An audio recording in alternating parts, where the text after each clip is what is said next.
Good morning, everyone, from Dunrovin Ranch in Lolo, Montana. It is a gorgeous morning. We are a little bit late in getting started. We had a few technical hiccups, but this is exactly the kind of morning that we want to welcome you to my very good friend, Robert Lee, who you see on the river, in the Bitterroot River. Can you say hello, Robert? Well, good morning, everyone. It's a beautiful place here. It's a gorgeous day. We had a lot of rain yesterday, and that really broke up our heat spell, which has just been wonderful for us. We're all feeling invigorated with the beautiful, cool weather that we have this morning. I wanted to introduce you to Robert because he is a longtime associate with Dunrovin Ranch. He participated in one of our online book club series several years ago. James, maybe you would show the cover of his book, Guiding Elliot. I'm going to ask you for a few little words about Guiding Elliot, Robert. Tell us, give us a thumbnail sketch of what the book is about. Okay, the book is in the voice of a fishing guide named Donnie Phillips. He is writing letters. This is an epistolary novel. He's writing letters. I wrote this back when people still wrote letters. And he's writing letters back to a Trout Unlimited group in New York City where he's never been. He tells them he's going to tell them everything they need to know about fly fishing, and he mostly reveals his own small town foibles, and the book is mostly meant to make you laugh out loud and hopefully has a little wisdom in it at the same time. I like to poke a little fun about how proud we are of being smarter than a trout once in a while.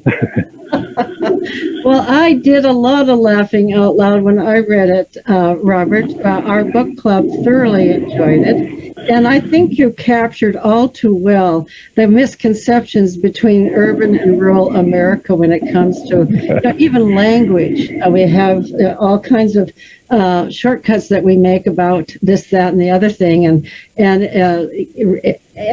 talking to somebody from a completely different cultural background, it leaves lots of room for misunderstandings. But I loved the way Donnie dealt with those. And I thought you captured a number of things that for me were very real. It was a great book. And that prompted me to invite you back. We are celebrating the Bitterroot River and its fish this week, in part because fish are just so darned important to everything we do here, to the ospreys, of course, but also to what brings people to Dunrovin. I mean, I've always said that, where there's water, there's life. And where there is fish, there are people and animals gathered to try to catch them. And of course, fishing is one of Montana's most revered outdoor recreational sports. So give us a little thumbnail sketch, Robert, of how you got involved in fishing, at what age you were, and sort of the progression of your fishing life. Well, my father grew up on Lake Champlain, and most of my early life was in upstate New York, and in the summers we would be on Lake Champlain, and when I was very young we lived up there. My father claims that he had me in a boat, kind of a leaky boat that we had when I was still in diapers, and I'd sit in the bottom of this boat and play with the perch that he dropped down in the bottom of the boat after he caught him. So my upbringing meant I was going to be a fisherman, I guess. Yeah, I share some of that, Robert. My father was a ventilation engineer in the mines in Butte. And so he spent a lot of his workday underground in the dark. So every weekend, and I do mean every weekend, he took his family fishing. And I remember my first memories in life are of being on streams with my family fishing. I could tell you the opening day for fishing for years. It nearly coincided with my brother's birthday. It was May 15th. We all looked forward to my brother's birthday, not so much to celebrate his birthday, but to be able to go fishing. And Third Saturday in May. Yeah, exactly. Right around the 15th. Yeah. And I caught my first fish at age 3, and I started out as a regular lure fisherman. I assume that you too started out using lures and worms and grasshoppers. Give us a little history of your fishing gear. Yeah, most of my growing up years were spent fishing with live bait or lures. My father never became a fly fisherman, although he could cast a spinner lure with either hand wherever he wanted, but he always thought fly fishing was a bit elitist. So I didn't become a fly fisherman really until I moved to Montana when I was about 25 years old, and met my friend Jim Hanley. Actually, he was teaching a class on how to fly fish, and that's how I met him. He and I became close friends, and he taught me what I needed to know to start fly fishing, and I've been fly fishing ever since.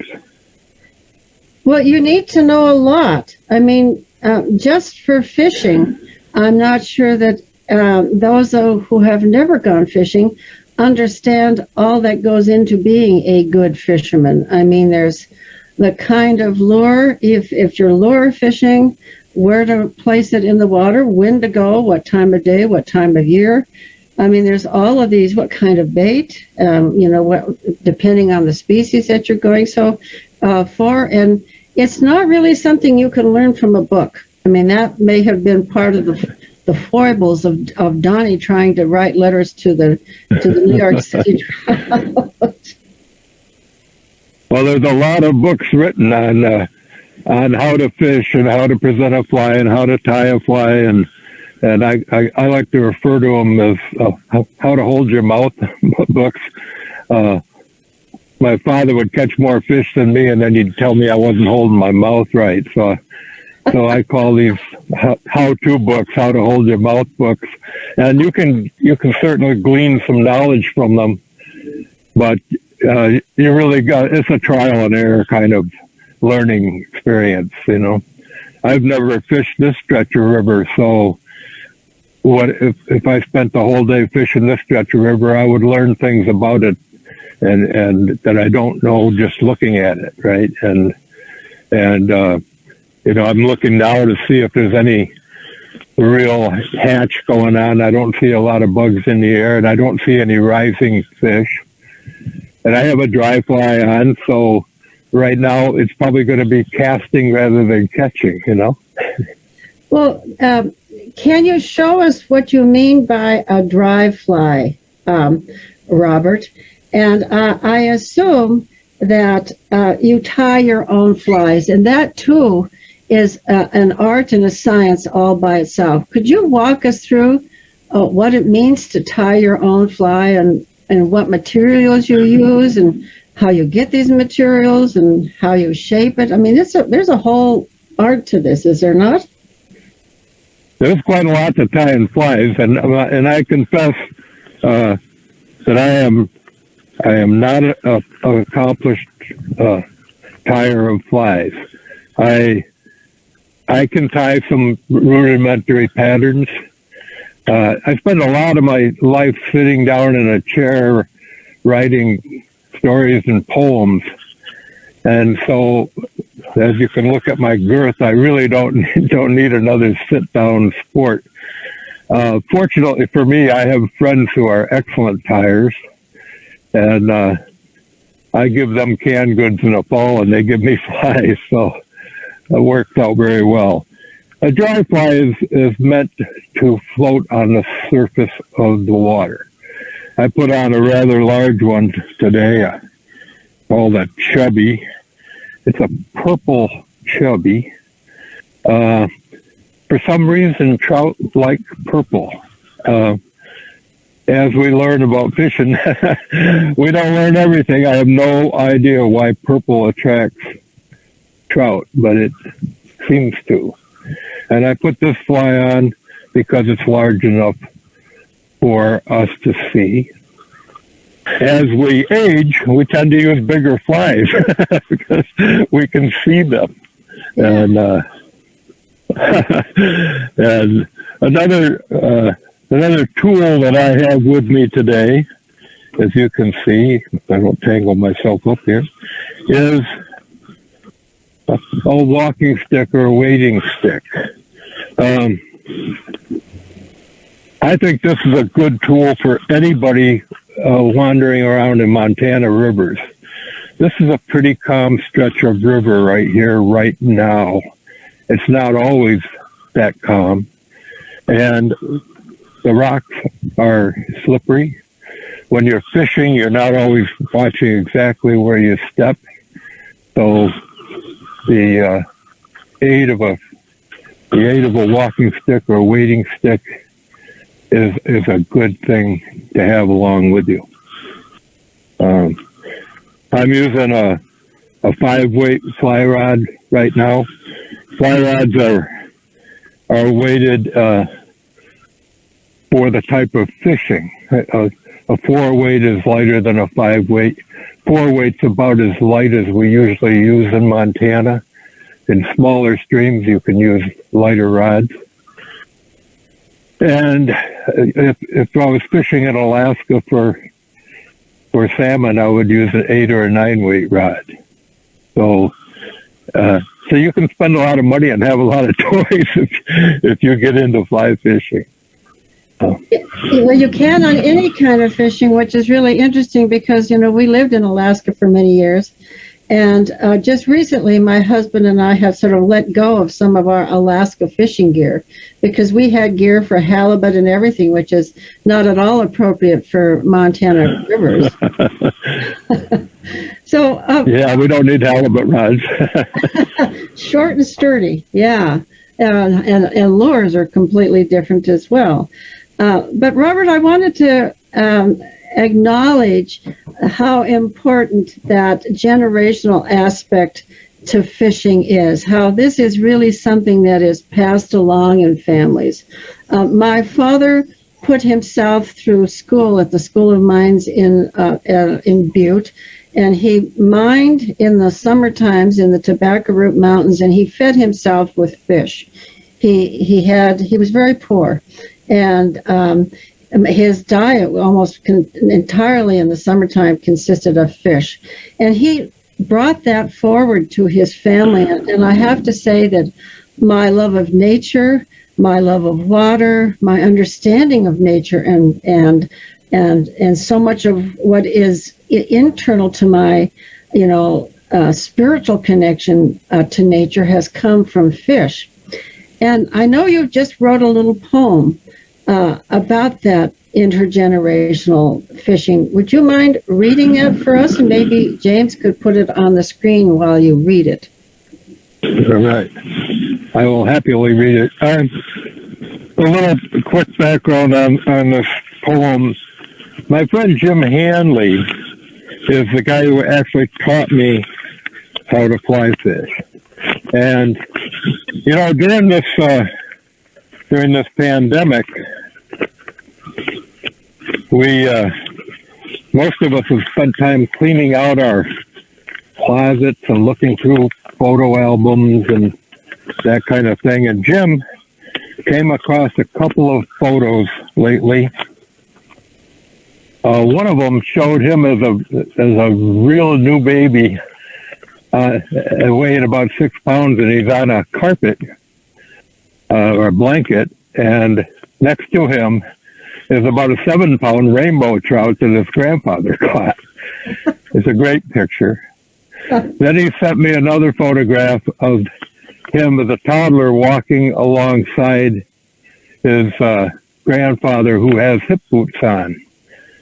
And I like to look at photos and then think about writing poetry. When you write a poem also inspired by a photograph or a piece of art, it's called an ekphrastic poem. So I received this photo a couple days ago, and yesterday morning I wrote this poem for Jim Hanley. It's called sealed fate, that we're all going to be fishermen. No traffic on the road, so they walk the center line. Castle Mountain and the Gallatin River loom above them to their right.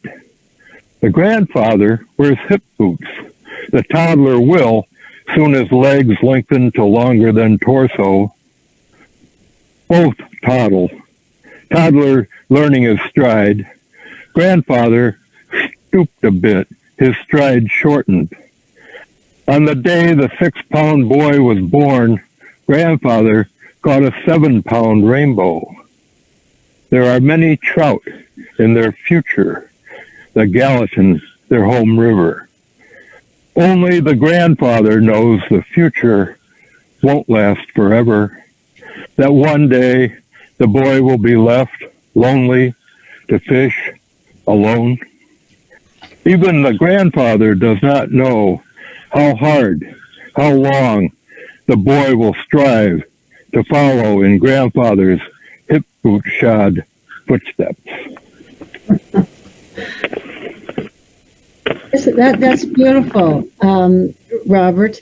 You know, that love on both sides, the giving and the receiving of something that's so important to somebody. You know, the passing on the love of an activity and the knowledge and the just the beauty and that you feel when you do something, to pass that on to your children is just a wonderful, wonderful feeling for both the child and the parent. I mean, there's just great joy in that. Thank you for sharing that. So, Robert, would you mind going on out and showing us a little casting? First of all, as you look at the river in the section that you are in right now, could you tell us what's going to go through your mind as you pick a spot?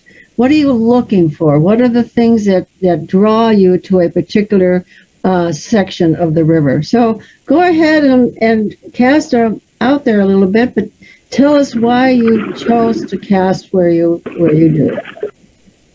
Okay, so there's a undercut bank here, and I think earlier in the season, fish would be congregated along this bank that I'm looking up.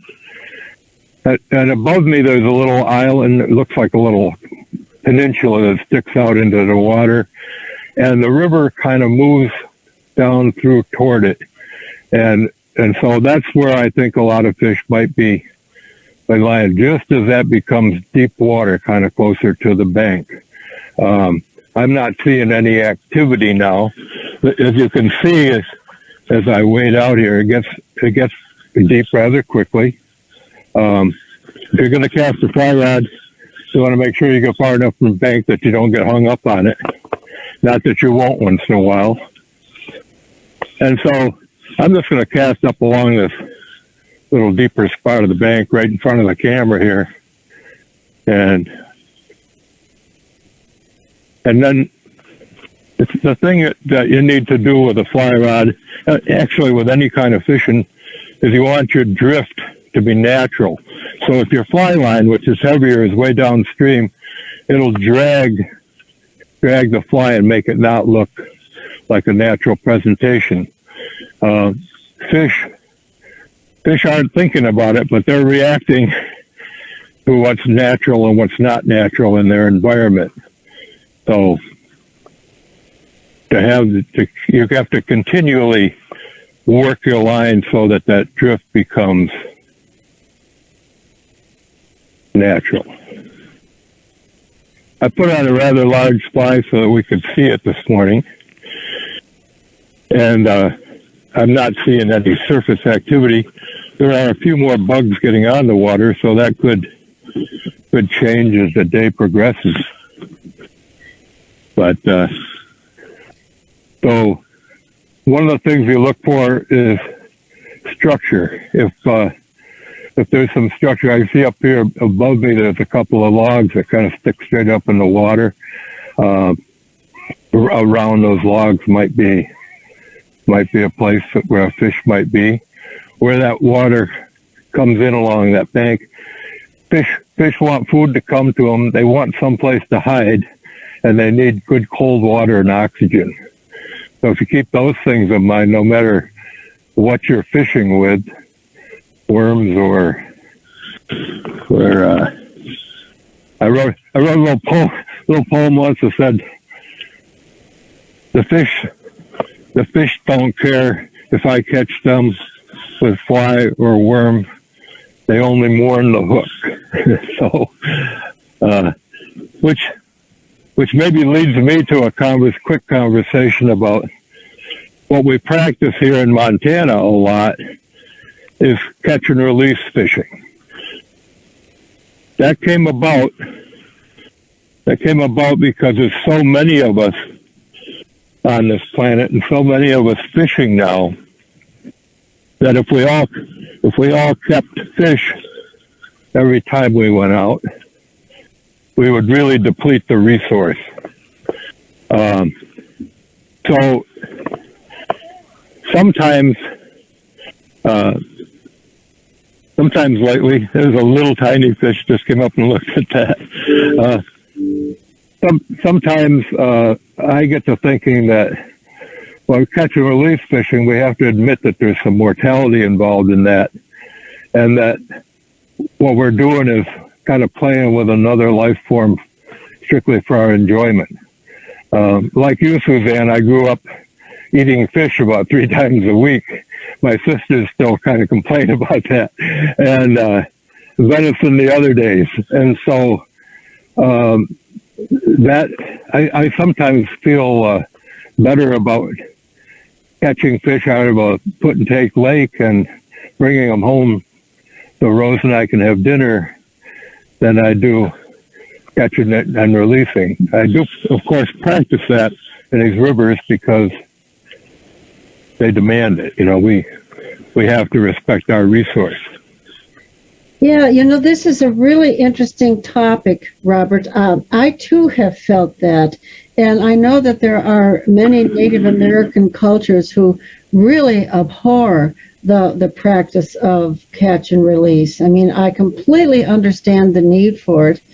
And I also understand that those of us who do practice it on occasion, it's not just the catching that lures us to fishing.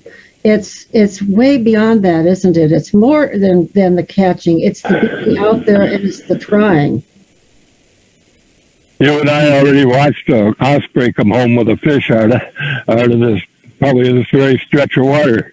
And if you're not looking around and seeing what's around you, if you're only concentrating on catching a fish, you're missing the point, I think.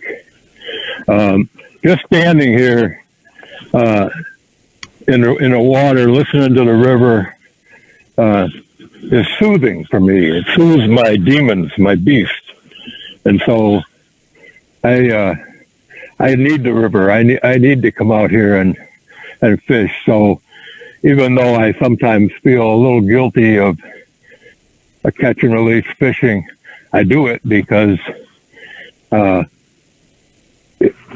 we all have a hard time in this life, as well as good times.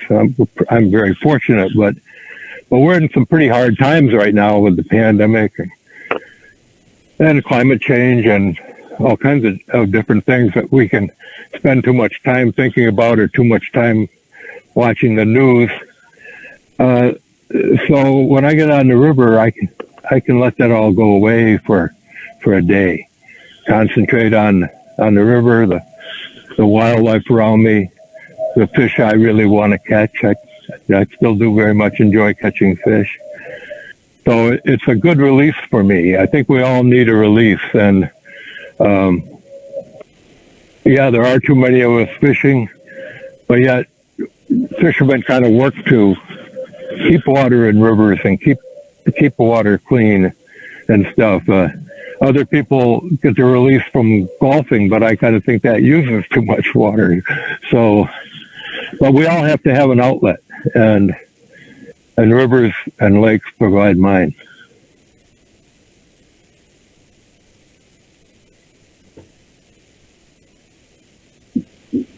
Did we lose audio, James? Did I just lose you? I thought we lost you for a second. Oh, you're back on now, thankfully. I wanted to comment Okay. on that, Robert.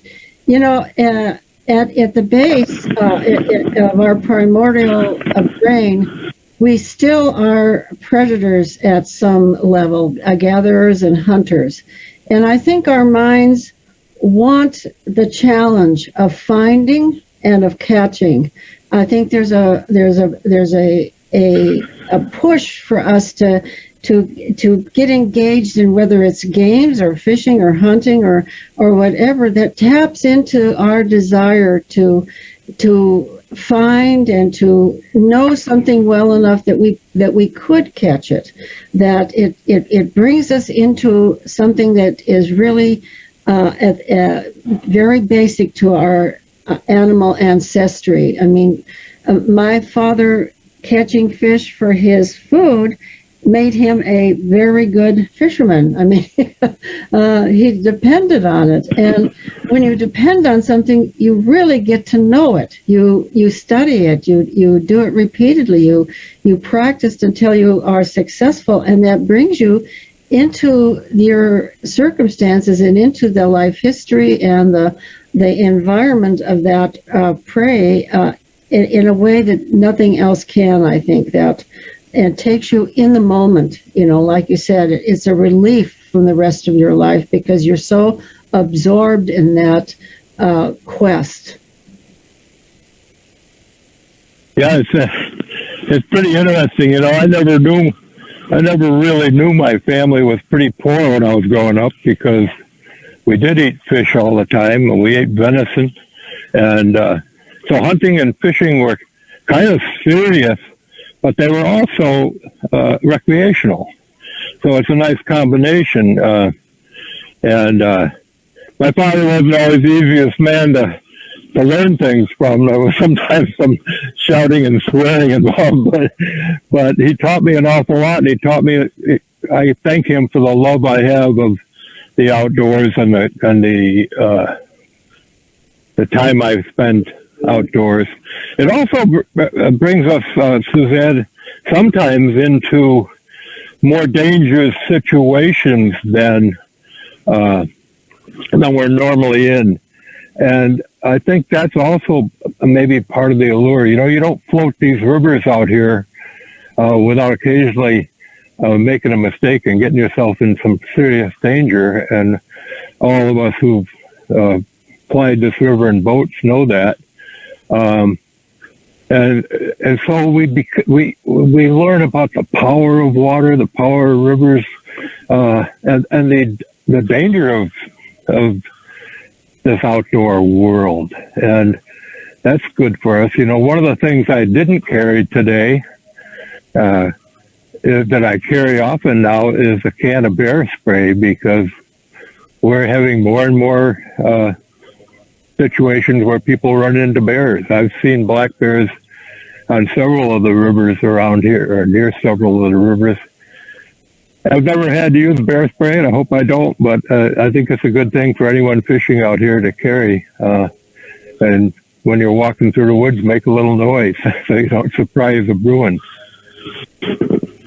I think you're so right, Robert. You know, I often jokingly tell people that going out and camping and doing something really strenuous in the backcountry reduces your life's joys to a pair of dry socks. You really, life becomes really distilled and focused when you deprive yourself of the luxuries of civilization and you put yourself in dangerous situations. I also think that it gives you tremendous personal confidence to test yourself in those ways, to know that you can survive difficult situations. Yeah, I think it's good for us.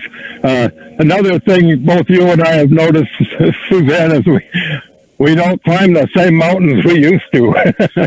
And I was telling my friend Jim Hanlon the last time we fished together from a boat, is that we look pretty good still rowing a boat down the river and casting a fly rod. But we look like a couple of old men when we get in and out of that boat. And so we have to adjust to some changes in our lifetime, too. And the aging process is certainly one of them. Oh, absolutely. But, I think that, it brings us out and keeps us going. I mean, the love of that, of getting out there, prompts you to buy the wading stick, prompts you to overcome whatever losses you've had, and keeps you focused on the joy, not the loss. That's right. And the fact that we're still out here doing it, and we've had a really warm, hot summer, hot and dry. So I'm waiting today with just a pair of easy dry pants on rather than the waders that I'll have on in another month. So I'm actually feeling the water against my legs, and it's a refreshingly cool morning. Just standing here is a joy. I agree, and I've often told my family and friends that being close to nature is one of the best ways to live a long life, because you do make yourself get up and go. You do still experience those joys, and you don't focus on the loss. You focus on, well, I can still do this. I'll make this little adaptation. I'll buy this whatever is necessary. In my case, a 3-step stool to get on my horse. I mean, the stools keep getting larger, and I can no longer put a saddle on, but that doesn't mean I can't ride. And so I think having these kind of joys in life are just really important. And I hear in our chat here, Robert, people are really identifying with what you are saying, that, they've had uncles and relatives who have passed on their love of fishing. And it's just it's a really important family thing. And I think we're blessed when we are in families that teach us this. Yeah, when I was... when my daughter was really young, I just remembered a funny story. When my daughter was really young, I took her at a bit of river. We were actually living in Corvallis. And I took her fishing, and I bought her a little fishing rod and baited it up with a worm. And I had to kind of wade across the river. So I had her stay where she was, and I walked across the river. I got over there, put the fly rod and her rod down, and I thought, well, I'll cast out here and give her a little head start. And I set her rod down, and I went and got her, and there's some big brown trout in this river. And when we got back to where I'd put the rod, her fishing pole was gone, and some big fish had drug it into the river. And Amanda loved to tell the story of how her daddy lost her fishing pole. Well, that's wonderful. I too have a story of my son. This was in the wilds of Alaska. We went on a float trip, and my younger son was still in diapers, and people would ask me, why would you possibly take a child on a float trip into the Arctic, above the Arctic Circle? And I said, well, it gets into their souls. It defines what's normal to be in these kinds of conditions. And one afternoon, because you've been in Alaska, the days, the sun doesn't go down above the Arctic Circle. It's sunshine all the time. So you sleep at odd hours. You just sleep when you can. And my husband and all the adults were asleep, and my oldest son, who was about 5 years old at the time, was determined to catch a grayling. And we all went to sleep, leaving him fishing. And sure enough, there was this big whoop, and we all woke up, and my son had caught this huge grayling. And it was just a memory that is embedded in everybody's mind who was there that day. It was wonderful, just wonderful. So right up. Pardon? Excuse me. I was just going to point out that right upstream of me right now, that where that water comes back toward us from that peninsula, there's a man and it looks like a couple of kids, his kids, I assume, fishing together right there right now. So I don't know if the camera can pick them up, but I can see them from where I am. Yep, James is turning the camera. And the truth is, all of our viewers commonly see people up there fishing at that location. It's a wonderful thing, just a wonderful thing. And there's no there's no television screen involved in fishing. Yeah, it actually feels a little strange.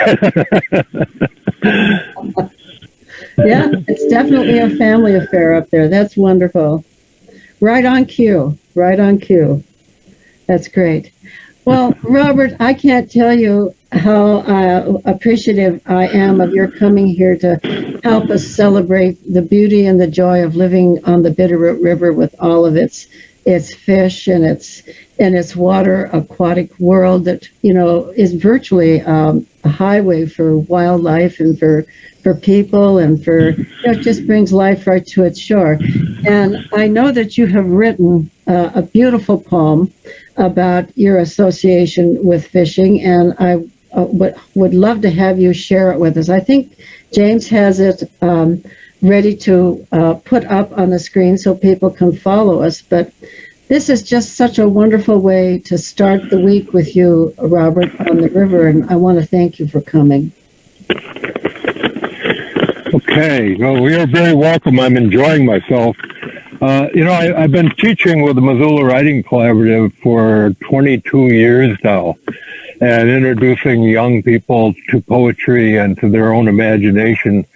And one of the kind of poems that I often prompt them to write is I am from poem. You know, not I am from Ohio, but that I moved to Montana, but rather I am from this passionate thing that makes me who I am today, that if you took it away from me, I wouldn't be me anymore. So in writing from that prompt, I wrote one called Waterborne.